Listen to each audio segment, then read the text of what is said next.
Sponsorship ఎన్ని అంటారు?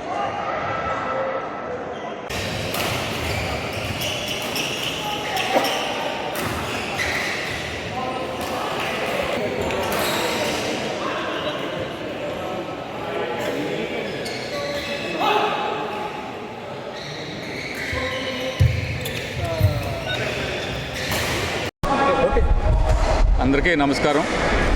ఈ రోజున ఇక్కడ రాజమండ్రి నగరంలో all India ranking tournament, badminton tournament అయితే జరుగుతుంది. దీనికి రాజమండ్రిలో జరగడం అనేది చాలా గర్వంగా ఉంది మా అందరికీ కూడా. ఇందులో కీలక పాత్ర పోషించినటువంటి ఈ టోర్నమెంట్ ఆర్గనైజింగ్ ప్రెసిడెంట్ అయిన ఆదిరెడ్డి వాసు గారికి ముఖ్యంగా శుభాకాంక్షలు. అదేవిధంగా వారి వెనకాల కూడా చాలామంది కృషి చేశారు, వారందరికీ కూడా శుభాకాంక్షలు తెలుపుతున్నాం. ఈరోజు దాదాపు 1300 ప్లేయర్స్, ఆడవారైతే మగవారైతేనే ఈ టోర్నమెంట్కి రాజమండ్రి రావడం జరిగింది. మొత్తం దేశవ్యాప్తంగా అన్ని రాష్ట్రాల నుంచి కూడా ఇక్కడికి వచ్చారు. వారందరూ కూడా రాజమండ్రిలో ఎటువంటి క్రీడా మౌలిక వసతులు ఉన్నాయని చెప్పేసి వారందరూ కూడా ఆశ్చర్యపోతున్నారు. సో మనకి చాలా గర్వమైనటువంటి విషయం ఇది.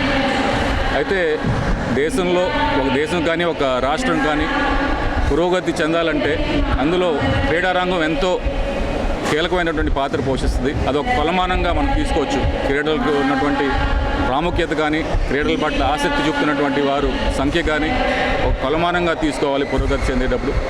అందుకే మోడీ గారు వికసిత్ భారత్ అయినా సరే, ఇక్కడ మనకి ఆంధ్రప్రదేశ్లో స్వర్ణాంధ్ర 2047 అయినా సరే క్రీడా రంగానికి అత్యంత కీలక పాత్ర మనం ఇక్కడ ఇస్తున్నాం.